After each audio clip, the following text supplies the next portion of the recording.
वसुदेवसुतं देवं कंसचाणूरमर्दनं देवकी परमानन्दं कृष्णं वन्दे जगद्गुरुं। प्रपन्नपारिजाताय तोत्रवेत्रैकपाणये ज्ञानमुद्राय कृष्णाय गीतामृतदुहे नमः। ब्रह्मानन्दं परमसुखदं केवलं ज्ञानमूर्तिं द्वन्द्वातीतं गगनसदृशं तत्त्वमस्यादिलक्ष्यम् एकनित्यं विमलमचलं सर्वधी साक्षिभूतं भावातीतं त्रिगुणरहितं सद्गुरुं तन्नमामि। गोपाल कृष्ण भगवान की जय।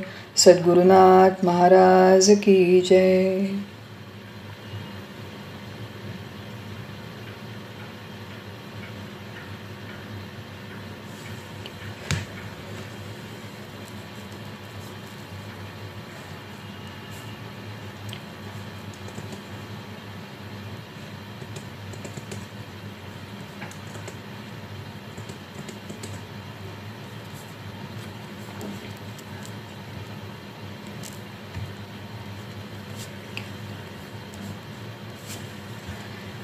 सब लोगों को प्रणाम, सबको वंदन करती हूँ। भगवद गीता अध्याय 3 कर्मयोग, इसका हम विस्तार से यहाँ पर अभ्यास कर रहे हैं।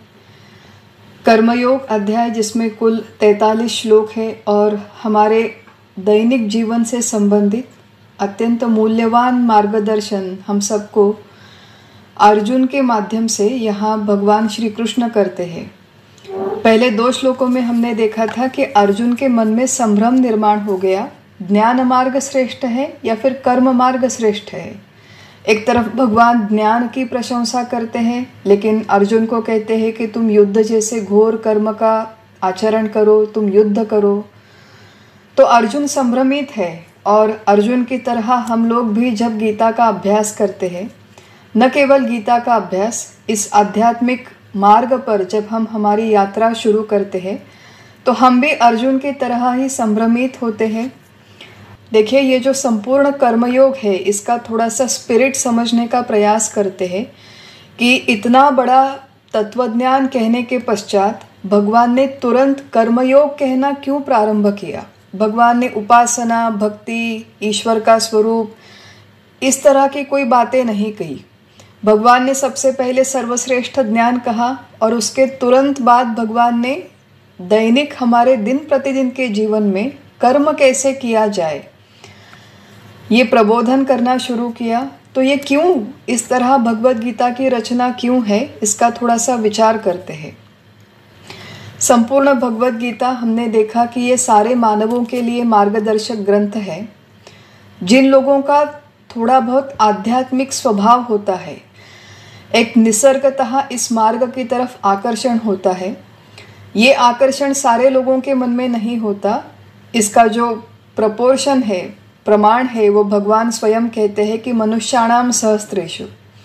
तो हजारों लोग प्रपंच व्यवसाय में ही रत रहते हैं, रममाण रहते हैं, लेकिन हजारों में से ऐसा एकाध कोई व्यक्ति होता है जो इस मार्ग पर, प्रपंच करते हुए इस मार्ग पर चलना चाहता है।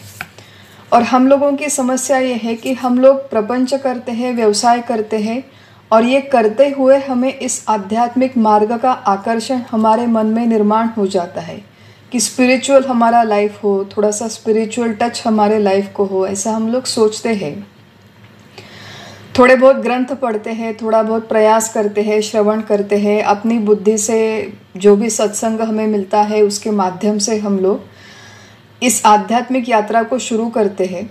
धीरे धीरे ये बातें अच्छी लगने लगती है, समझ में आती है, और फिर बहुत ज़्यादा आकर्षण इस मार्ग के प्रति, इस ध्येय के प्रति, जो भी बातें यहाँ पर कहते हैं, शांति, तृप्ति, आनंद, समाधान, आत्मा, परमात्मा, असीम हमारा अस्तित्व है वगैरह, ये बातें सुन के थोड़ी सी गूढ़ भी लगती है, थोड़ी आकर्षक लगती है। और कई बार ये होता है कि हमें लगता है कि हमारी जो भी गृहस्थी है, जो भी हमारा दिन प्रतिदिन का प्रपंच व्यवहार है, ये सब कुछ छोड़ दे और बस यही गीता की किताब हाथ में लेकर दिन भर बैठ जाए। ऐसा बहुत बार मन में लगता है। न केवल गीता की किताब, लेकिन कई बार हम लोग किसी आश्रम में जाते हैं, किसी तीर्थ क्षेत्र पर जाते हैं, किसी अच्छे रिट्रीट में, वर्कशॉप में जाते हैं, तो लगता है बस यहीं के हो जाए, यहीं पर रह जाए। तो हमारे दिन प्रतिदिन के जीवन का जो संघर्ष है, उस संघर्ष को छोड़ के अगर हम लोग इस ज्ञान मार्ग की बातें करें, इस ज्ञान मार्ग पर चलने का प्रयास करें, तो वो कभी यशस्वी होने वाला नहीं है। इस ज्ञान मार्ग पर चलने के लिए बहुत बड़ा समय पूर्व तैयारी का होता है। पूर्व तैयारी में महत्वपूर्ण बातें हैं चित्त शुद्धि और चित्त शांति। और ये चित्त शुद्ध और शांत होने के लिए कर्म और उपासना का प्राथमिक विचार होना, इसकी हमें क्लैरिटी आना, उसके अनुसार हमारा जीवन ट्रांसफॉर्म होना, चित्त शुद्ध और शांत होना आवश्यक है। और इसलिए भगवान हम जैसे सामान्य साधकों के लिए, जो प्रपंच करते हुए परमार्थ करना चाहते हैं, हम जैसे लोगों के लिए भगवान यहाँ पर कर्मयोग कह रहे हैं। तीसरे श्लोक में भगवान कहते हैं कि लोगों में दो निष्ठा है। जो चिंतनशील व्यक्ति स्वभाव से मुख्यतः होता है वो ज्ञान मार्ग पर चलता है। जो स्वभाव से कृतिशील होता है वो कर्म मार्ग पर चलता है। ये दोनों बातें एक दूसरे से विरुद्ध नहीं है। प्रत्येक कर्म मार्गी व्यक्ति को कभी ना कभी ज्ञान मार्गी होना ही है, कभी ना कभी चिंतनशील होना ही है। लेकिन वो कर्म बाईपास करके ज्ञान मार्ग पर चलना संभव नहीं। कर्म मार्ग पर चलते चलते उसी का क्रम विकास ज्ञान मार्ग में होता है। ये सारी बातें भगवान तीसरे श्लोक में कहते हैं। चौथे श्लोक में हमने नैष्कर्म्य सिद्धि इस महत्वपूर्ण शब्द का अभ्यास किया था। नैष्कर्म्य शब्द का एक अर्थ है ब्रह्म। नैष्कर्म्य सिद्धि मतलब ब्रह्म की अनुभूति, ब्रह्म, आत्मा, परमात्मा, जो हमारा मूल स्वरूप है। भगवत गीता हमसे कहती है कि ये 5 फुट का देह हमारा स्वरूप नहीं है, ये असीम अनंत परमात्मा हमारा मूल स्वरूप है। और इस तरह का ज्ञान हमें होने के लिए, इसका प्रत्यक्ष अनुभव होने के लिए भगवान कहते हैं कि जो काम तुम्हारे हाथ में है वो काम तुम आधे अधूरे छोड़ दोगे, या फिर नए जो काम करना तुम्हें आवश्यक है उन कामों का तुम शुभारंभ ही नहीं करोगे, तो इस तरह काम छोड़ देने से तुम्हें नैष्कर्म्य सिद्धि की अवस्था प्राप्त नहीं होगी। इसी श्लोक का विचार करते हुए हमने कर्म के सिद्धांत का विचार किया था। जो कर्म मनुष्य जीवन में, मनुष्य जन्म में, जागृतावस्था में विचार पूर्वक जानबूझकर कर्तृत्व का अभिमान लेकर और फलाशा रखते हुए मनुष्य जो कर्म करता है वो सारे के सारे उसे भुगतने पड़ते हैं। उसमें से कुछ वो इंस्टेंटली भोगता है, कुछ वो कई महीनों बाद, सालों बाद या फिर कई जन्मों के बाद भी भोगता है। एक बात है जो हमने पहले नहीं देखी, उसका थोड़ा सा विचार करते हैं कि जब हम कहते हैं कि प्रत्येक मनुष्य को अपने कर्म के फल भोगने पड़ते हैं, तो फल भोगने का प्रत्येक व्यक्ति का प्रकार, प्रत्येक व्यक्ति की पद्धति अलग होती है, विभिन्न होती है। वो उसके अपने स्वभाव, वासना, उसका पूर्व सकृत के अनुसार वो निर्णय होता है। उदाहरण देखते हैं कि मान लीजिए कोई एक व्यक्ति है जिसके नसीब में ये लिखा है कि एक दिन उसे पूरी तरह भूखा रहना पड़ेगा, एक दिन उसे पूरी तरह भूखा रहना पड़ेगा।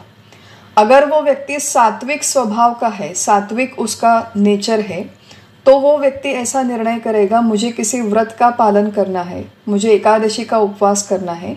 इस तरह व्रत उपवास करते हुए वो एक दिन पूरा खाना नहीं खाएगा और उसका प्रारब्ध, उसका वो जो एक दिन का उपवास है वो इस तरह भोग समाप्त हो जाएगा।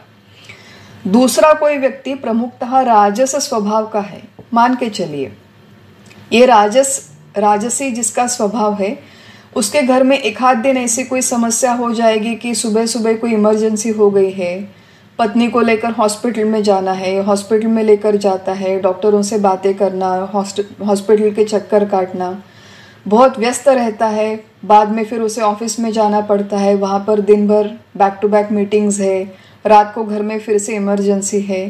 तो इस तरह कुछ कामों में व्यस्त रहता है कि कामों में व्यस्त रहने के कारण वो खाना खा नहीं पाता और अपना प्रारब्ध भोग लेता है। तीसरा कोई व्यक्ति जो मान लीजिए तामसी स्वभाव का व्यक्ति है, उसकी पत्नी बहुत सुंदर सा खाना बनाकर उसके सामने लेकर आती है, लेकिन व्यक्ति क्रोधी है, गुस्सा करता है, सारा खाना उठाकर फेंक देता है, पत्नी पर चिल्लाता है और उसी गुस्से में वो खाना नहीं खाता। इस तरह उसका प्रारब्ध भोग के समाप्त हो जाता है। एक ही तरह का कर्म, एक ही तरह के भोग प्रत्येक व्यक्ति को देगा, ऐसा कोई नियम नहीं है। प्रत्येक व्यक्ति को अपने स्वभाव, अपनी वासना, अपने पूर्व कर्मों के अनुसार ही वो भोग भोगने पड़ते हैं, अपरिहार्य है। लेकिन कर्म का भोग मुझे नहीं भोगना, इस पलायनवादी विचार से अगर कोई व्यक्ति अपने कर्म आधे अधूरे छोड़ दे या फिर नए काम ही ना करे, इस तरह का एटीट्यूड, इस तरह का दृष्टिकोण लेके उसे ज्ञान की प्राप्ति नहीं होगी। ये भगवान चौथे श्लोक में कहते हैं। पांचवें श्लोक में कहते हैं कि जबरदस्ती अगर कोई व्यक्ति ये सोच ले कि मुझे काम करना ही नहीं है, नो मैटर व्हाट, मुझे फल भोगना नहीं, इसलिए काम करना नहीं है, तो मैं एक जगह पे बैठ जाऊंगा। भगवान कहते हैं कि नहीं कश्चित क्षणमपि जातु तिष्ठत्य कर्मकृत। बिना काम किए तुम एक क्षण भी स्वस्थ नहीं बैठ सकते। क्यों नहीं बैठ सकते? क्योंकि तुम्हें ये शरीर मिला है और ये शरीर प्रकृति का कार्य है।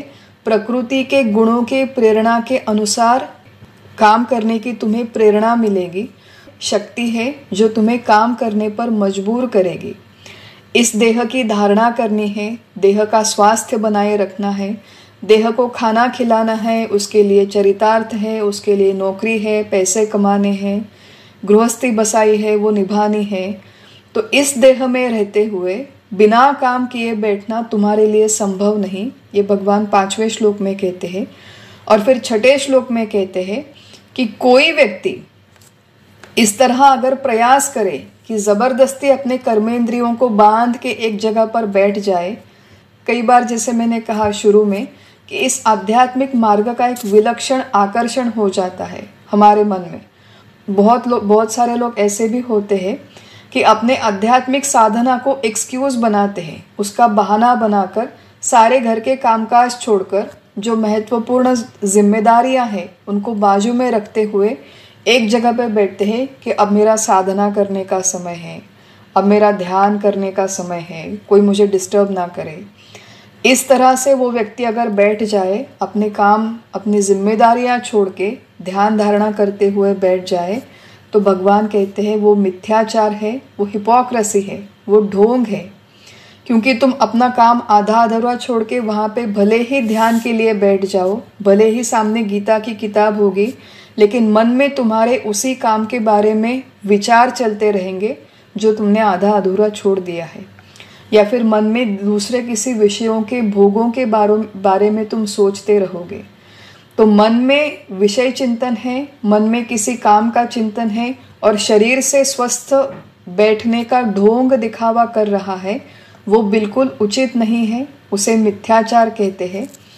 और इस तरह का मिथ्याचार न हो, इसलिए मनुष्य का अपने मन पर नियंत्रण होना आवश्यक है।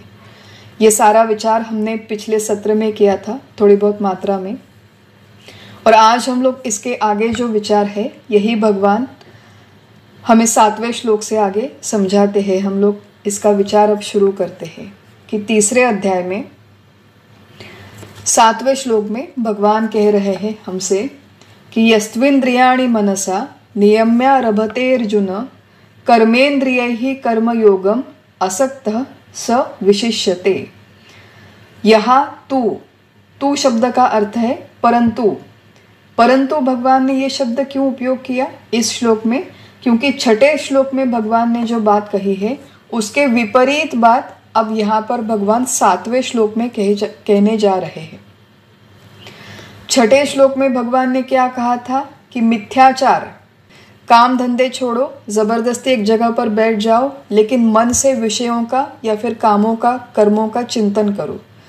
यहाँ पर जो मनुष्य उल्टा है उसके बारे में भगवान कहते हैं कि यहाँ तू परंतु, मतलब जो मनुष्य इंद्रियाणि मनसा नियम्य, अपने मन से अपने इंद्रियों को संयमित करके, इंद्रियाणि मनसा नियम्य आरभते अर्जुन, जो मनुष्य अपने मन से अपने इंद्रियों को संयमित करते हुए, और आगे कहते हैं कर्मेंद्रियैहि कर्मयोगम असक्तः, अनासक्त रहते हुए।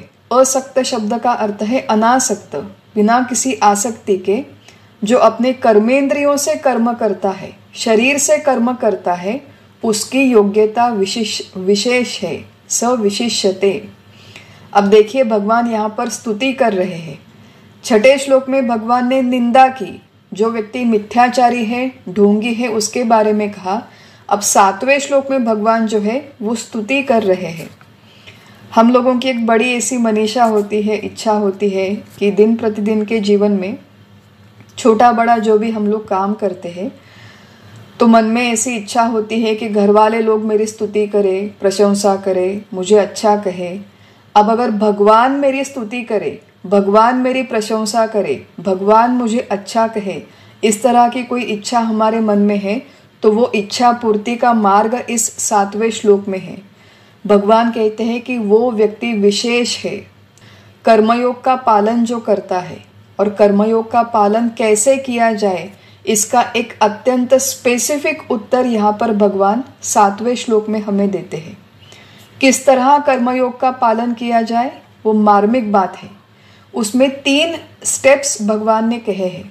सबसे पहली बात कि कर्मयोग का आचरण करने वाला व्यक्ति अपने मन से अपने इंद्रियों का नियमन करता है, पहली बात। दूसरा, वो शरीर से कर्माचरण करता है। और तीसरी बात, वो अनासक्त वृत्ति से रहता है, अनासक्त उसकी वृत्ति होती है कर्माचरण करते हुए। 3 बातें, मन से इंद्रियों का नियमन करना, शरीर से प्रत्यक्ष कर्म का आचरण करना और अनासक्त वृत्ति होना, ये कर्मयोग के आचरण के स्पेसिफिक कुछ संदेश हमें यहाँ पर भगवान देते हैं। हम लोग इसमें से प्रत्येक स्टेप का थोड़ा सा विस्तार से विचार करते हैं। तो कर्मयोग करने वाला व्यक्ति अपने मन से अपने इंद्रियों का नियमन करता है। क्यों ये महत्वपूर्ण है? क्योंकि हमने कर्मयोग के प्रारंभ में देखा था कि सारे प्राणी मात्र भी काम करते हैं। खाना खाने का काम प्राणी भी करते हैं, मनुष्य भी करते हैं। घूमने का काम प्राणी भी करते हैं, मनुष्य करते हैं। सोने का काम प्राणी करते हैं, मनुष्य करते हैं। तो प्राणियों में और हम में कोई तो अंतर हो, कोई तो हम में फर्क हो। और फर्क ये है कि अपने मन से अपने इंद्रियों का नियमन करने की क्षमता मनुष्य में है। इस तरह नियमन कैसे किया जाए, ये विचार करने की बुद्धि भगवान ने सिर्फ मनुष्य को दी है। अगर किसी को याद होगा कि जब हमने दूसरे अध्याय का अभ्यास किया था, तब 62nd और 63rd श्लोक, जिसमें साधक की फिसलन दी गई है, ध्यायतो विषयान पुंसः संगस्तेषुपजायते। इस श्लोक का जब हमने अभ्यास किया था, तब हमने अंतःकरण, बुद्धि, मन और इंद्रिया, ये एक दूसरे के साथ इकट्ठा मिलके किस तरह काम करती है, इसका हमने विचार किया था। अगर आपको याद है तो वो अच्छी बात है, याद नहीं है तो फिर एक बार जाके उन श्लोकों का रिवीजन कीजिए। आज हम लोग वही रेफरेंस लेके यहाँ पर और थोड़ा सा विस्तार से विचार करेंगे। मन, बुद्धि और इंद्रिया ये इकट्ठा मिलकर मनुष्य का कर्म होता है। अंतःकरण मनुष्य का अंदर का करण, अंदर का इंद्रिय, जिसके कुल 4 विभाग है, मन, बुद्धि, चित्त और अहंकार। अंतःकरण एक ही है, लेकिन कार्य के अनुसार उसका नाम बदलता है। जब वो संकल्प विकल्प करता है उसे मन कहते हैं, निश्चय करता है तो उसे बुद्धि कहते हैं, अवधारण करता है, पकड़ के रखता है, उसे चित्त कहते हैं, और मन बुद्धि चित्त के सारे व्यवहार जिस मैदान पर होते हैं उसे अहंकार कहते हैं। ये सारी बातें हमने विस्तार से पहले पढ़ी थी, मैं बस ब्रीफली यहाँ पर रिवाइज कर रही हूँ। एक बात जो कही गई है मनुष्य जन्म के बारे में, किसी भी जन्म के बारे में, कि जन्म घ्यावा लागे वासने से संगे।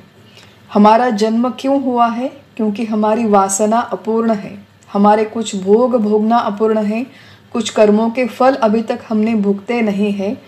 उस अपूर्ण वासना की पूर्ति करने के लिए हमें ये जन्म मिला है, ये सबसे पहली बात। दूसरी बात कि जो वासना है वो हमारे शरीर में मुख्यतः हमारे बुद्धि में रहती है, बुद्धि ये वासना का निवास स्थान है। ये बहुत स्ट्रैटेजिक जगह है जो वासना ने पकड़ के रखी है। बुद्धि में वासना इसलिए रहती है क्योंकि प्रत्येक काम करने से पहले जो निर्णय है वो निर्णय बुद्धि का होता है कि ये काम करना है या वो करना है, दो में से कौन सा काम करना, ये निर्णय लेने का काम बुद्धि करती है। वासना बुद्धि में रहकर बुद्धि को इस तरह की प्रेरणा देती है कि वासना की पूर्ति के लिए अनुकूल निर्णय बुद्धि से हो। इस तरह की प्रेरणा, इस तरह की शक्ति बुद्धि को वासना देती है। इसलिए देखिए कि प्रत्येक मनुष्य के जो कर्म है उसकी जो इनहेरेंट टेंडेंसीज है वो अलग अलग है, विभिन्न है। प्रत्येक मनुष्य को अपने वासना के अनुसार कर्म करने की एक प्रेरणा अंदर से ही मिलती है। और हम लोगों का जो जीवन है, आज का जो हमारा जीवन है, भगवद गीता का ये अभ्यास शुरू करने से पहले अनेक साल, अनेक जन्म हमने हमारे वासना के अनुसार ही सारे निर्णय लिए हैं। वासना के अनुसार ही हमने आज तक हमारे सारे कर्म किए हैं। और ये जो सारे कर्म हैं ये अज्ञान की अवस्था में हुए हैं, इसलिए हमें उन कर्मों का बंधन भी हुआ है। अब भगवान यहाँ पर कहते हैं कि तुम्हें कर्मयोग का आचरण करना है तो सबसे पहले तुम्हारी इंद्रियां मन के माध्यम से तुम्हें नियंत्रित करनी है। बुद्धि, मन और इंद्रियां, एक तरफ बुद्धि है, एक तरफ इंद्रियां हैं और बीच में मन होता है। ये जो मन है टू वे ट्रैफिक के वहन का काम करता है। बुद्धि की वासना अनुसार निर्णय को लेना, वो इंद्रियों तक पहुंचाना और इंद्रियों से वैसे ही वासना अनुसार ही काम करवाना, ये मन का पहला रोल है, पहली भूमिका है। और मन की दूसरी भूमिका, दूसरा रोल ये है कि इंद्रियों के माध्यम से हम लोग जितने भी नए इनपुट्स लेते हैं, जो भी बातें हम लोग देखते हैं, सुनते हैं, उन सारी बातों का इनपुट लेकर वो सूक्ष्म संस्कार के माध्यम से वो फिर एक बार बुद्धि में प्रस्थापित करता है। तो बुद्धि के निर्णय इंद्रियों तक पहुंचाना और इंद्रियों के इनपुट्स, इंद्रियों ने जो भी ग्रहण किया है वो बुद्धि तक पहुंचाना, ऐसे दोनों तरह से यात्रा करवाने वाला जो मन है वो बीच में है। इसलिए भगवान यहाँ पर कहते हैं, देखिए बहुत महत्वपूर्ण श्लोक है कि मन के माध्यम से इंद्रियों का नियंत्रण करो। अगर हमें हमारी ये जो कर्मेंद्रिया, ज्ञानेंद्रिया है, इनको हमें नियंत्रित करना है। नियंत्रित किस लिए करना है? क्योंकि जो भी हमें शास्त्र के अनुसार योग्य अयोग्य के संकेत मिले हैं, उसी के अनुसार हमारा जीवन हो, उसी के अनुसार हमारे कर्म हो। इसलिए इंद्रियों पर नियंत्रण होना आवश्यक है और वो मन के माध्यम से होता है। ये सारी थ्योरी हुई, थोड़े से उदाहरण देखते हैं तो ये बातें समझ में आएगी। देखिए हम सब लोगों का एक कॉमन संस्कार है कि हम लोगों को बातें करना बड़ी अच्छी लगता है। बहुतांश लोग हैं कि हम लोगों को बातें करना अच्छा लगता है।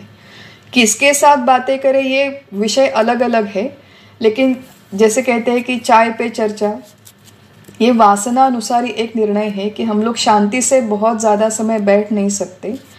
मान लीजिए घर में ऐसा कुछ समय है कि 2-3 घंटे हम लोग अकेले हैं, शांत बैठना है, तो 1-आध घंटा जैसे तैसे चला जाता है। फिर हम लोग तुरंत फ़ोन उठाकर किसी से बात करते हैं या फिर व्हाट्सएप उठाकर किसी से चैट करते हैं, क्योंकि बात करना, बोलना ये हमारा एक वासनानुसारी निर्णय है।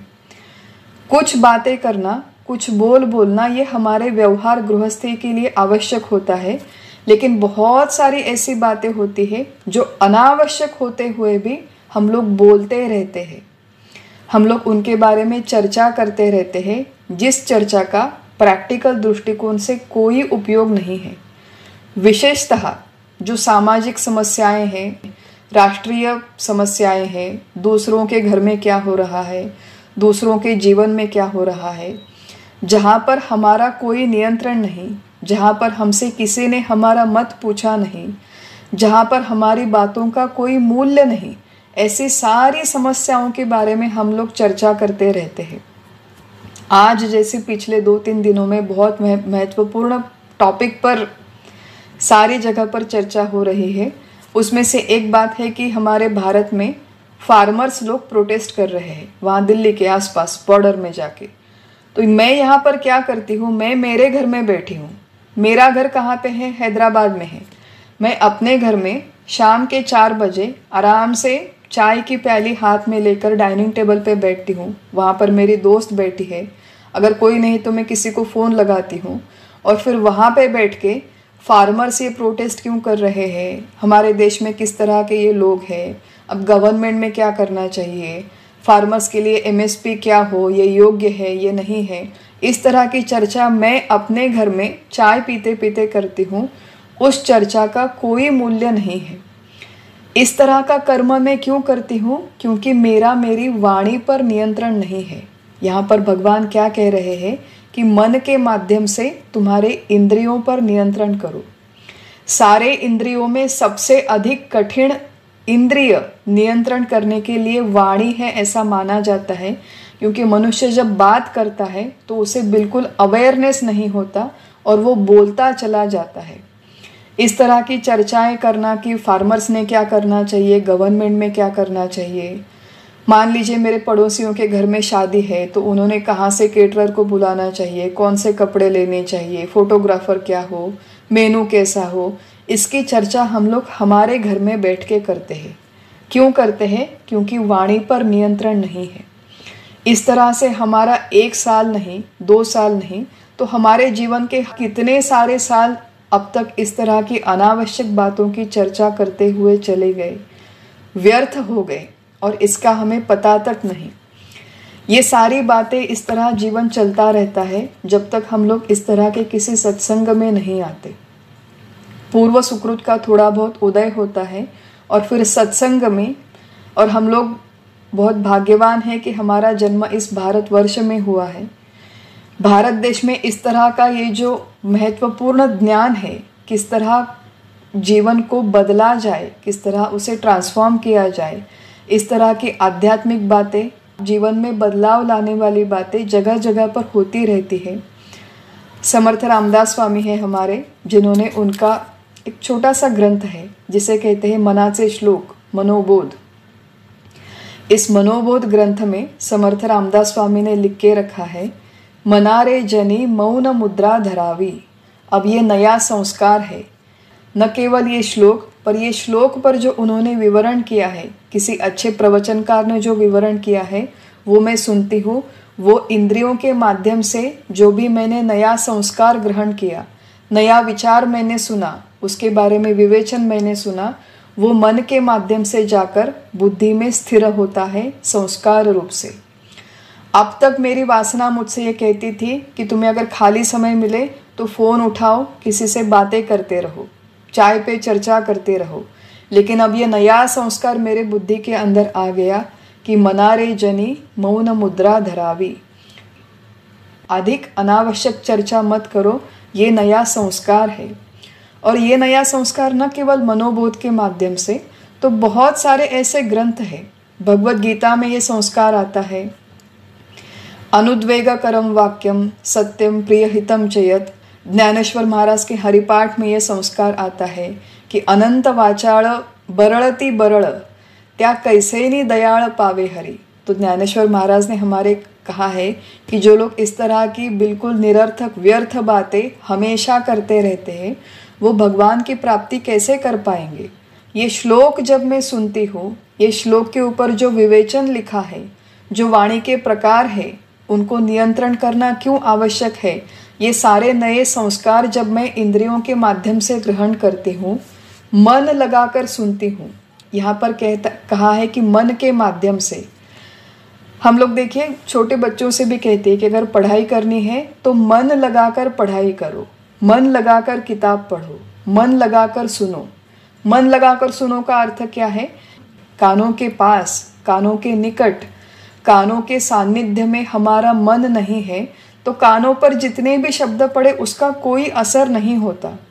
लेकिन ग्रंथ पढ़ते समय, श्रवण करते समय अगर मन हमारा इन ज्ञानेंद्रियों के पास है तो जो भी ज्ञानेंद्रियां ग्रहण करती है वो मन के माध्यम से जाकर बुद्धि में स्थित होता है। ये नए संस्कार मैंने ग्रहण किए कि मनुष्य को अनावश्यक बातें नहीं करनी चाहिए। और अब जब समय आता है कि मेरे पास 2-3 घंटे बचे हैं तो 2-3 घंटों में इस तरह चाय पे अनावश्यक चर्चा न करते हुए अपने वाणी को मैं नियंत्रित कर सकती हूँ। क्यों मैं नियंत्रित कर सकती हूँ? क्योंकि मैंने ये नया संस्कार ग्रहण किया है। अंग्रेजी में कहावत है, प्लेटो शायद, जो ग्रीक फिलोसोफर है प्रसिद्ध, उनका शायद ये वाक्य है, बहुत सुंदर वाक्य है। तो उन्होंने कह के रखा है, wise men speak because they have something to say. Wise men speak because they have something to say and fools speak because they have to say something. कितना सुंदर फर्क छोटे से शब्दों में लिखा है कि जो समझदार लोग हैं वो उसी समय बात करते हैं जब वास्तव में उन्हें कुछ कहना है, और जो मूर्ख मूढ़ लोग हैं उन्हें केवल कुछ बात करनी है इसलिए वो बोलते रहते हैं। Wise man speak because they have something to say and fools speak because they have to say something. ये नया संस्कार है। ये किसी ना किसी सत्संग में, किसी ना किसी माध्यम से जब हमारे अंदर आता है, जब वो स्थिर हो जाता है, जब हम उसके ऊपर विचार करते हैं, साधकावस्था में एक ऐसा समय आता है कि मनुष्य की पुरानी वासनाएं, पुराने संस्कार और नए संस्कार जो उसने ग्रहण किए हैं वो बुद्धि में को एग्जिस्ट करते हैं, और इसलिए बुद्धि में इंटेंस स्ट्रगल होती है। एक बोलने की जो है वो मैंने केवल एक उदाहरण के लिए बात कही, लेकिन ऐसे बहुत सारे पुराने गलत अयोग्य संस्कार हमारी बुद्धि में हैं। एक बुद्धि में और संस्कार हमारे जो अज्ञानावस्था में स्थित है वो ये है कि मैं करता हूँ, मैं भोगता हूँ, जो भी मैंने कर्म किया उसका मुझे फल चाहिए। आज तक हमने जितने भी कर्म किए हैं वो किसी ना किसी रिवॉर्ड के लिए, किसी ना किसी टारगेट के लिए की है। टारगेट ओरिएंटेड थिंकिंग कहते हैं कि मुझे ये टारगेट अचीव करना है इसलिए ये मैं काम करूँगी। ये हमारे पुराने संस्कार है। अब भगवत गीता के अध्याय के समय मैंने नया संस्कार ग्रहण किया, कर्मण्येवाधिकारस्ते मा फलेषु कदाचन, कि तुम अपने कर्म करो लेकिन फल पर तुम्हारा कोई अधिकार नहीं है। तो नया संस्कार जब हम लोग ग्रहण करते हैं, उसके ऊपर विचार करते हैं, उसके ऊपर चिंतन करते हैं, तो धीरे धीरे पुराने वासनानुसारी संस्कार बुद्धि में क्षीण होते हैं और फिर नए संस्कारों के अनुसार हमारे कर्मों में बदल होता है, कर्म करने के पैटर्न में बदल होता है। पुराने काल में मैं बहुत बोलती थी, अब धीरे धीरे धीरे मेरा वाणी पर नियंत्रण हो गया।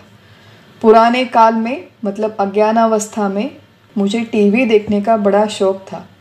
अब भी मैं टीवी देखती हूँ, लेकिन अब मैं टीवी के सीरियल्स नहीं देखती, अब मैं किसी सत्संग की बातें देखती हूँ। पहले मुझे ये था कि जब भी मुझे खाली समय मिलता था मैं बाहर घूमने के लिए चली जाती थी, शॉपिंग के लिए चली जाती थी। अब जब भी मुझे खाली समय मिलता है तो मैं गीता की किताब लेकर बैठती हूँ। ये क्या हो गया? मेरे कर्म करने के पैटर्न में ट्रांसफॉर्मेशन हो गया। ये ट्रांसफॉर्मेशन क्यों हो गया? क्योंकि बुद्धि में जो मेरे पुराने संस्कार थे, जो वासनानुसारी संस्कार थे, उन्हें मैंने धीरे धीरे मिटाया और नए संस्कारों को ग्रहण करके मन के माध्यम से मैंने अपने बुद्धि में स्थित किया। अब जब मैं नए निर्णय करती हूँ, नए कर्म करने के बारे में सोचती हूँ, तो वो नए संस्कारों के अनुसार मैं अपने कर्म करती हूँ। इस तरह अपने इंद्रियों पर नियंत्रण करना संभव है। और उसके लिए एक महत्वपूर्ण बात है कि सातत्य से ये नए संस्कार ग्रहण करना मनुष्य के लिए आवश्यक है। देखिए, ये सारी बातें हम लोग किसी शेर को, किसी भेड़िए को, किसी हिरण को, किसी खरगोश को नहीं समझा सकते कि टीवी देखना बुरी बात है, लेकिन हम लोग ये मनुष्य को ये बातें समझा सकते हैं कि इस तरह टीवी देखने से तुम्हारे जीवन का कोई कल्याण होने वाला नहीं है। मनुष्य इस पर विचार कर सकता है, मनुष्य अपने बुद्धि में ये नया निर्णय ले सकता है और मनुष्य अपने काम करने का इनहेरेंट पैटर्न बदल सकता है। ये क्षमता हम में है और इसके लिए सातत्य से श्रवण करना, हैमरिंग जिसे कहते हैं कि बार बार अपने ऊपर ये हैमरिंग करना पड़ता है। ये हैमरिंग जब हम लोग करते रहते हैं तो धीरे धीरे हमारे पुराने काम करने के पैटर्न बदल जाते हैं। और यहाँ पर जो भगवान ने कहा है कि यस्त्विन्द्रियाणि मनसा नियम्यारभते अर्जुन, अब मेरी इंद्रियों पर मेरा नियंत्रण होने लगा है। क्या देखना है, क्या सुनना है, कितना बोलना है, क्या बोलना है, कहाँ पर प्रतिक्रिया देनी है, कहाँ पर नहीं देनी है, ये सारी बातें कैलकुलेटेड पद्धति से मैं कर सकती हूँ। क्यों? क्योंकि मन के माध्यम से मैं अपने इंद्रियों को नियंत्रित करती हूँ। कर्मयोग करने का एक सबसे पहला स्टेप है। दूसरी बात भगवान ने कही, कर्मेंद्रियों के माध्यम से कर्माचरण चलता रहे। मन नियंत्रित है, मन के माध्यम से इंद्रियां नियंत्रित है, शरीर निष्क्रिय नहीं बैठा है, कर्मेंद्रियों के माध्यम से कर्म हो रहे हैं। अब जैसे मैंने उदाहरण लिया कि फार्मर्स प्रोटेस्ट जो चल रही है वहाँ पर गवर्नमेंट में, यहाँ पर मेरे घर में बैठ के चर्चा करने से उस प्रोटेस्ट में कुछ फर्क आने वाला नहीं है।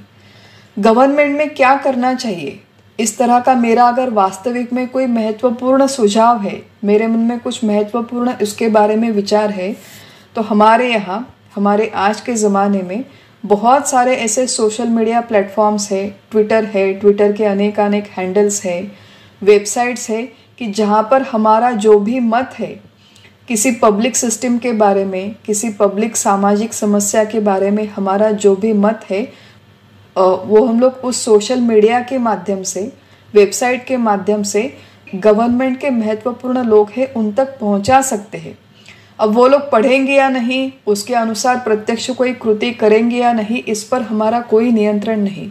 But if I really have a valuable insight कि सीपी ग्राम्स नाम का एक पोर्टल है, centralised public grievance redress and monitoring system, CP grams, जो हमारे गवर्नमेंट ऑफ इंडिया का एक इनिशिएटिव है, जहाँ पे सारे भारतीय नागरिकों को ये सुविधा दी गई है कि आपको किसी भी बारे में, कोई भी गवर्नमेंट सिस्टम के बारे में अगर आपको कंप्लेंट करनी है तो आप ऑफिशियल कंप्लेंट रजिस्टर करवा सकते हैं।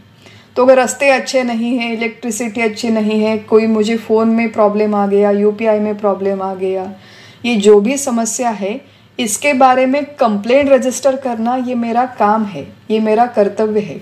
उसके ऊपर घर में बैठ के चर्चा करने से कुछ फ़र्क नहीं होने वाला है।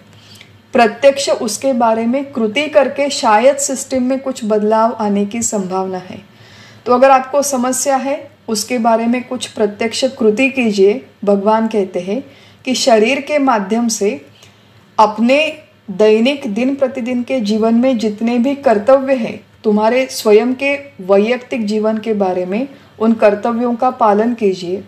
सामाजिक जितनी भी समस्याएं हैं उसके बारे में प्रत्यक्ष किसी संस्था में अपने समय का, अपने विचारों का, अपने पैसों का, अपनी बुद्धि का योगदान दीजिए। तो शरीर से ये कर्माचरण चलता रहे। ये कर्माचरण करते समय महत्वपूर्ण बात है कि मनुष्य के मन में विधि और निषेध का विचार हो। विधि शब्द का अर्थ है डूज और निषेध मतलब डोंट्स। क्या करना चाहिए, क्या नहीं करना चाहिए, इन सारी बातों का विचार आगे भी गीता शास्त्र में आने वाला है कि आध्यात्मिक जीवन में प्रगति होने के लिए कुछ विधि, कुछ डूज आवश्यक है। फॉर एग्जाम्पल कि सत्कर्म करे, सदाचार करे, दूसरों की मदद करे, दान धर्म करे लेकिन कोई अपेक्षा न रखे।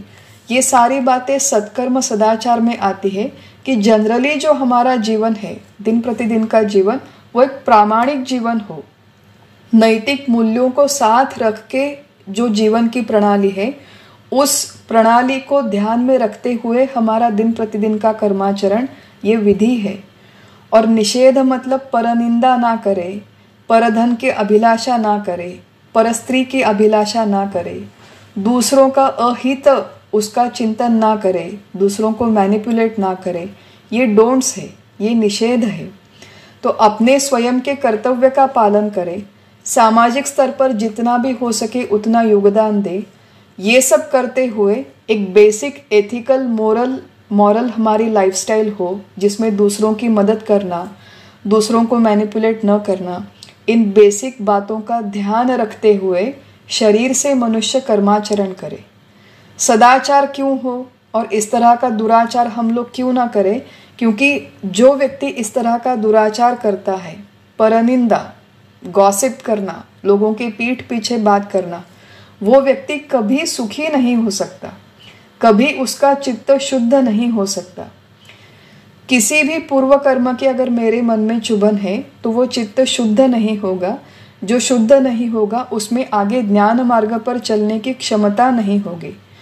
ज्ञान मार्ग पर अगर मुझे चलना है, उस ज्ञान की वास्तव में मुझे प्राप्ति करनी है, तो यहाँ पर बैठकर मैं लोगों को क्रिटिसाइज करूँगी, दूसरों के बारे में गॉसिप करूँगी, दूसरों को भला बुरा कहूँगी, तो मेरा मन शुद्ध कैसे होगा।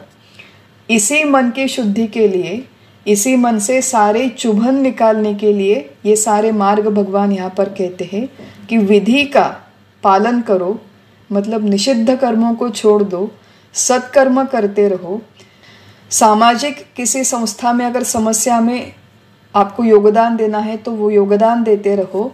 ये सारा काम करते हुए तुम्हारा मन नियंत्रित रहे, तुम्हारी इंद्रियां नियंत्रित रहे। ये दो बातें भगवान कहते हैं। और तीसरी महत्वपूर्ण बात कहते हैं कि अंदर से अनासक्त वृत्ति हो। आसक्ति शब्द का अर्थ है चिपकना, किसी बात पर अनावश्यक प्रेम करना। हम लोगों की आसक्ति इस संपूर्ण संसार में होती है, और संपूर्ण संसार का प्रारंभ कहाँ से होता है? वो मेरे ही अपने देह से होता है। सबसे पहली आसक्ति मेरी अपने देह में है, फिर मेरे देह से संबंधित जुड़े जितने भी लोग हैं, मेरा परिवार, मेरे पति, मेरा बेटा, मेरी भतीजी, मेरे घर वाले लोग, मेरा घर, मेरी कार, मेरा लैपटॉप, इन सारी बातों में मेरी आसक्ति होती है। मैं चिपक के बैठती हूँ।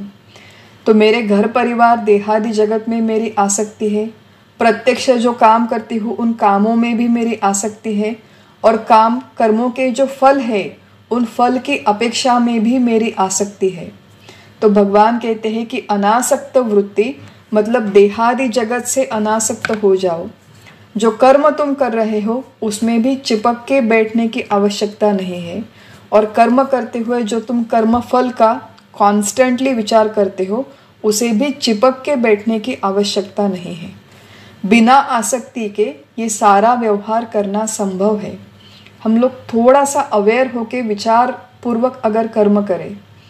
दूसरे अध्याय के 47 श्लोक में इसका हमने थोड़ा बहुत विचार किया था कि अनासक्त वृत्ति से बिना किसी अपेक्षा के कैसे कर्म करें। कि देह के प्रति मेरा जो भी कर्तव्य है कि देह को अच्छा आहार दो, देह को साफ सुथरा रखो, बीमार है तो दवाई दो, ये सारे कर्म बिना देह की आसक्ति के किए जाना संभव है। मेरा कर्तव्य है इसे साफ सुथरा रखा, व्यायाम किया, अच्छा आहार दिया, अच्छी दवाई दी।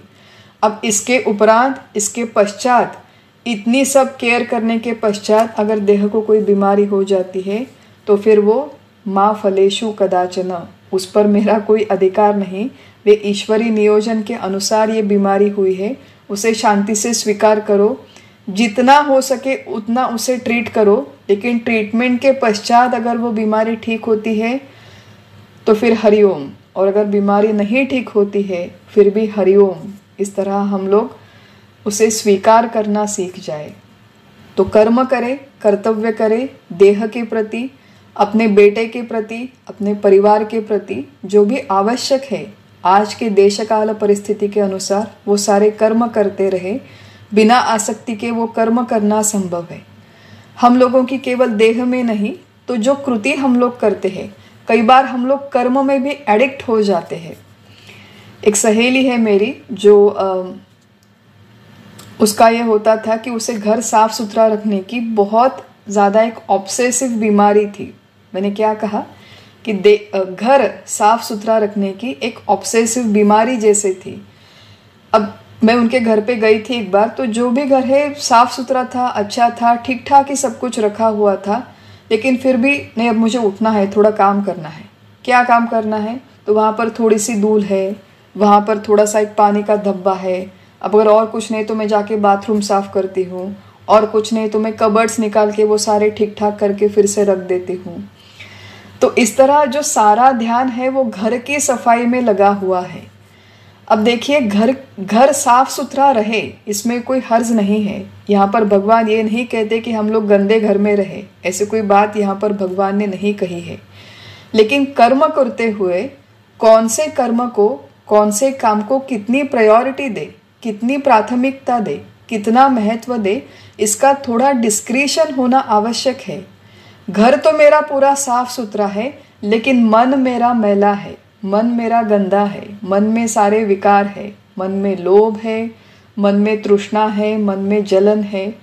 तो घर की सफाई में हम लोग जितना समय लगाते हैं, थोड़ा तो समय हम लोग हमारे मन की सफाई में लगाए। अगर खाली समय मिल गया है जीवन में, दिन में थोड़ा बहुत 1-8 घंटा हमें मिल गया है, तो घर की सफाई करने के पश्चात थोड़ा समय हम लोग हमारे इस मन की सफाई को लगाए। थोड़े समय के लिए गीता का अभ्यास कर ले, थोड़े समय के लिए श्रवण कर ले।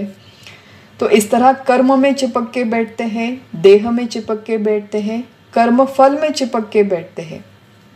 मैंने मेरे बेटे का इतना ख्याल रखा, अब मेरे बेटे का ये कर्तव्य है कि बड़ा होने के बाद वो मेरा ख्याल रखे, वो मेरी सेवा करे। मैंने उसके प्रति अपना कर्तव्य किया, अब मेरी अपेक्षा है, फल की अपेक्षा, कि वो अपना कर्तव्य मेरे प्रति करता रहे, वो मेरी सेवा करता रहे। जब तक ये फल की अपेक्षा है, मन कभी शुद्ध नहीं होगा। भगवान यहाँ पर कह रहे हैं, मेरा कर्तव्य है केवल अपने परिवार के प्रति, समाज के प्रति जो भी मुझे योगदान देना है मेरे साइड से, उतना मैं बिना किसी अपेक्षा के करते रहूं, तो वो कर्तव्य भी अच्छा होगा। और अपेक्षा पूर्ति होने न होने से जो मुझे दुख होता है वो दुख नहीं होगा, वो दैन्यावस्था मेरे भाग में नहीं आएगी। तो कर्मयोग की इस प्रणाली का आचरण करते हुए भगवान कहते हैं कि सबसे पहले मन के माध्यम से इंद्रियों का नियंत्रण करो, विधि निषेध का विचार करो, शरीर से कर्माचरण करते रहो, सदाचार सत प्रवृत्ति से कर्म करो और अनासक्त वृत्ति से कर्म करो। ये कर्मयोग के कुछ महत्वपूर्ण पॉइंटर्स हमें यहाँ पर भगवान देते हैं। और ये सारा विचार 7वें श्लोक में कहने के बाद 8वें श्लोक में इसी का एक थोड़ा सा आगे का विचार 8वें श्लोक में भगवान हमसे कहते हैं, नियतं कुरु कर्मत्वं कर्मज्यायो ह्य कर्मणः शरीर यात्रापि च ते न प्रसिद्धेद कर्मणः। हे अर्जुन, भगवान कहते हैं कि तुम शास्त्र विधि से, जो शास्त्रों में कहा है, शास्त्र मतलब क्या, जो वेदों में कहा है, जो भगवत गीता में कहा है, जो संत ग्रंथों में कहा है, उसके अनुसार तुम्हारे लिए नियत किए गए कर्म तुम करते रहो। क्योंकि कर्म न करने की अपेक्षा नियत कर्म करना अधिक कल्याणकारी है। क्यों? क्योंकि जब तक तुम तुम्हारा नियत कर्म नहीं करोगे, न प्रसिद्धेद कर्मणः, तुम्हारी शरीर यात्रा, तुम्हारा चरितार्थ भी नहीं चलेगा। पेट कहाँ से भरेगा? नियत कर्म करते रहो। हमारे इस जमाने में जो एक महत्वपूर्ण समस्या मैंने देखी है कि ऐसा नहीं है कि लोग काम करना नहीं चाहते। जो प्रामाणिक साधक है, इस मार्ग पर जो चलते हैं, वो चाहते हैं कि मैं अपना कर्म करूँ, अपना कर्तव्य करूँ, अच्छी तरह से करूँ, वो चाहते हैं। लेकिन बहुत बड़ी समस्या है कि मेरे लिए नियत कर्म आज के ज़माने में क्या है, ये बहुत सारे लोगों को समझ में नहीं आता। शास्त्रों के अनुसार जो कर्म है वो वेदों में लिखा गया है, लेकिन आज तक हम लोग वेद पढ़ते कहाँ हैं? वेद पढ़ने के लिए समय किसके पास है? और वेदों में जो भी कर्म लिखे गए हैं या फिर पुराने शास्त्रों में जो भी कर्म लिखे गए हैं, वो मुख्यतः वर्णाश्रम व्यवस्था के अनुसार लिखे गए हैं। 4 वर्ण, 4 आश्रम, और उसके अनुसार प्रत्येक व्यक्ति को एक एक कर्म डिफाइंड होता था पुराने ज़माने में। अब आज के हमारे इस काल में, परिस्थिति में, वर्णाश्रम व्यवस्था अधिकतम संपूर्ण भारत में, भारत के बाहर तो है ही नहीं, लेकिन भारत में भी वो ऑब्सोलेट हो चुकी है, कालबाह्य हो चुकी है। तो ऐसी परिस्थिति में मेरे लिए नियत कर्म क्या है? What is it that I should be doing? ये बहुत लोगों के मन में संभ्रम रहता है। इसका उत्तर अगर हमें प्राप्त करना है तो उसके लिए जो संत महात्मा है, जिन्होंने इस गीता शास्त्र का अभ्यास किया, जिन्होंने वेदों का अभ्यास किया और आसान भाषा में आज के जीवन में, आज की परिस्थिति में हम लोग किस तरह कर्म करें, इसका सुंदर परिपाठ उन्होंने हमारे सामने रखा है। और उसके पहले थोड़ा सा एक बेसिक, जिसे हम कॉमन सेंस कहते हैं, उसके अनुसार थोड़ा सा पहले विचार करते हैं कि 50-70 साल पहले मेरी दादी और मेरी नानी हुआ करती थी, तो वो एक विशिष्ट प्रकार के कर्म करती थी। उस देश, उस काल, उस परिस्थिति के अनुसार वो कर्म करती थी। एक मेरी दोस्त है, भगिनी है, उनसे मेरी बात हो रही थी। वो कहती थी कि मेरी दादी, मेरी नानी, कि हम लोगों की दादी नानी कभी घर से बाहर गए ही नहीं। उस ज़माने में 70 साल या 100 साल पहले ये उचित नहीं माना जाता था कि स्त्रियां घर से बाहर हो, तो वो हमेशा पूरा जीवन घर में ही रही। घर का सारा कामकाज उन्होंने बहुत अच्छी तरह से किया। लेकिन आज के जीवन में, वो मेरी सहेली मुझसे कह रही थी कि मुझे कोई बाहर जाके नौकरी करने का शौक़ नहीं है, मुझे कोई बहुत इच्छा भी नहीं है, लेकिन मेरी परिवार के आर्थिक परिस्थिति को, परिवार को आर्थिक सपोर्ट करने के लिए बाहर जाना, नौकरी करना मेरे लिए आवश्यक है। तो आज की महिला को बाहर जाना पड़ता है, नौकरी करनी पड़ती है, पैसे कमाने पड़ते हैं, बैंक में जाना पड़ता है, सब्जी के लिए बहुत सारे बाहर के जो काम है दुनिया के, वो आज की महिला को करने पड़ते हैं, जो 100 साल पहले हमारी दादी नानी को करने नहीं पड़ते थे। पुराने ज़माने में जो पुरुष थे, उन्हें घर के काम कभी नहीं करने पड़ते थे, वो लोग किचन में कभी आते भी नहीं थे। अब आज के जो पुरुष है, बहुत सारे लोग घर में, दोनों महिला और पुरुष नौकरी करते हैं, दोनों को बाहर जाना पड़ता है। तो आज के ज़माने में जो गृहस्थी वाले पुरुष हैं, उनको बच्चों को देखना पड़ता है, बच्चों को यूनिफॉर्म पहनाओ, बच्चों को टिफ़िन दो, उनको स्कूल में छोड़ो, कभी कभार किचन के काम करने पड़ते हैं, कभी कभार घर के काम करने पड़ते हैं। तो ये सारी बातें, सारी बातों की, भूमिकाओं की परिभाषा आज बदल गई है। तो नियत कर्म का एक अर्थ है कॉमन सेंस के अनुसार कि आज का देश, आज का काल, आज की परिस्थिति के अनुसार जो कर्म मेरे भाग में आया है, मुझे प्राप्त हुआ है, उसे करते रहो। अगर मेरे नसीब में नौकरी करना लिखा है तो नौकरी प्रामाणिकता से करो। घर में बैठना लिखा है तो घर में प्रामाणिकता से बैठकर प्रामाणिकता से घर के काम करो। भगवान ने यहाँ पर यह नहीं कहा कि ये पर्टिकुलर काम बहुत उच्च है, ग्लैमरस है और ये काम कनिष्ठ है। It is not about the work, it is about the attitude with which we are doing the work. तो कोई व्यक्ति बाहर जाकर बहुत पैसे कमाती है, डॉक्टर इंजीनियर जैसा उनका प्रोफेशन है, बहुत सारे लाखों पैसे कमाती है, वो व्यक्ति, उनका काम श्रेष्ठ है। और कोई सामान्य व्यक्ति है, मान लीजिए घर में बैठकर महिला केवल एक हाउसवाइफ है, घर चला रही है, कोई छोटा सा सब्जी वाला है, कोई छोटा सा इस्त्री वाला है, तो उन लोगों का काम कनिष्ठ है, वो लोग कनिष्ठ है। और फिर बड़ा पैसा, बड़े काम करने वाले लोग श्रेष्ठ है। ऐसा यहाँ पर भगवान ने नहीं कहा। तुम जहाँ पर हो, जिस देश में हो, जिस काल में हो, जिस परिस्थिति में हो, उसके अनुसार जो भी कर्म तुम्हें मिला है उसे तुम निष्ठा से करो, प्रामाणिकता से करो। ये पहली बात। नियत कर्म मेरा क्या है? अब देखिए, पुराने ज़माने में ये कहा जाता था, शास्त्रों के अनुसार, वेदों के अनुसार हम लोग देखें तो त्रिकाल स्नान और त्रिकाल संध्या कही गई है कि मनुष्य को 3 बार स्नान करना चाहिए, 3 बार संध्या करनी चाहिए। अब यहाँ पर हम लोग आज के देशकाल परिस्थिति में विचार करें तो 3 बार स्नान करने के लिए पानी ही नहीं है। बहुत सारे ऐसे गांव हैं कि जिसमें पानी ही नहीं आता, 8 दिनों में 1 बार पानी आता है।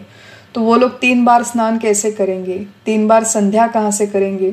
संध्या विधि ही अधिकतम लोगों को आजकल पता नहीं है। तो मैंने कहा था कि फिर जो हमारे संत महात्मा हैं, उन लोगों को आज की इस परिस्थिति में जो परिवर्तन आने वाला है उसका अंदाज़ा था।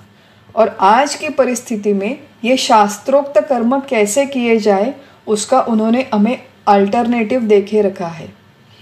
तुकाराम महाराज है हमारे, उन्होंने कह के रखा है कि नामे स्नान संध्या केले क्रिया कर्म त्याचा भवश्रम निवारिला। कि नामे स्नान, नामे संध्या, नामे क्रिया कर्म, कि जो भी शास्त्रों के अनुसार कुछ क्रियाकर्म है जो रोज़ गृहस्थ ने करने चाहिए, वैश्वदेव है, अग्निहोत्र है, जिनके नाम भी हमें पता नहीं, तो इस तरह के जो क्रियाकर्म, स्नान संध्या जैसे जो क्रियाकर्म है, वो करने के लिए अगर तुम्हारे पास समय नहीं है तो उतने ही समय में तुम भगवान का नाम स्मरण कर लो, नाम जाप कर लो, नाम संकीर्तन कर लो। नहाने के लिए जब हम लोग जाते हैं तो 5-7 मिनट, 3 या 5 मिनट के लिए नहाते हैं।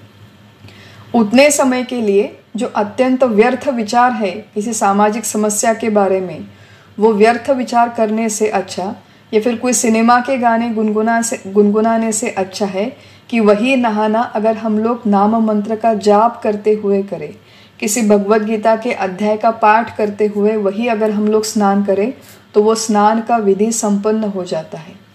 प्रत्यक्ष संध्या वंदन करने के लिए समय नहीं है, नामस्मरण करो। कोई धार्मिक विधि करने के लिए समय नहीं है तो उतने समय के लिए नामस्मरण करो।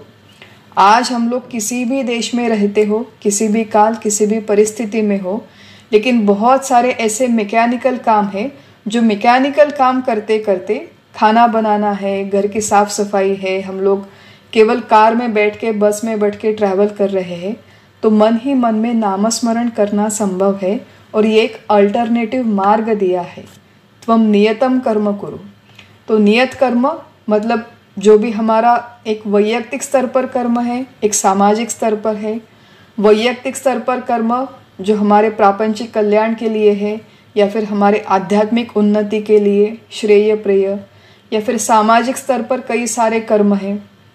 सामाजिक स्तर पर जितने जो हमारे चरितार्थ के लिए है, व्यवसाय के लिए है, चरितार्थ व्यवसाय के लिए अनेक सारे कर्मों के कैटेगरीज है कि ज्ञानार्जन करना, ज्ञान को प्रदान करना, कोई व्यवसाय करना, कृषि मतलब खेती करना, संरक्षण प्रशासन ये काम की एक कैटेगरी है, सेवा सर्विस इंडस्ट्री जिसे हम कहते हैं ये काम की एक इंडस्ट्री है।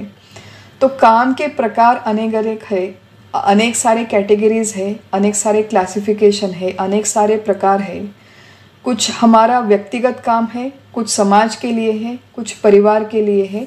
ये जो भी काम प्राप्त परिस्थिति से तुम्हारे भाग में आया है, वो परिस्थिति के अनुसार आया है या फिर तुमने अपने शौक से चूज़ किया है।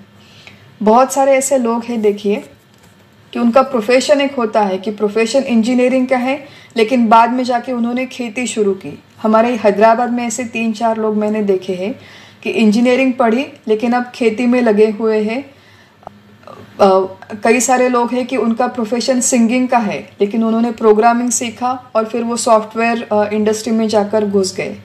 तो एक काम है, एक शिक्षण है, लेकिन दूसरा प्रोफेशन ले लिया, या फिर शौक के लिए दूसरा कोई काम कर रहे हैं। कोई एक महिला है कि जो फाइनेंस पढ़ी है लेकिन अब घर में बैठ के बच्चों की ट्यूशन्स पढ़ाती है। तो जो काम तुम्हें प्राप्त हुआ है या फिर जो काम तुमने स्वीकार किया है, वो काम निष्ठा से करते रहो, प्रामाणिकता से करते रहो, क्योंकि इस तरह तुम कर्म नहीं करोगे तो तुम्हारा चरितार्थ नहीं चलेगा, तुम्हारा पेट नहीं भरेगा। खाना कहाँ से आएगा?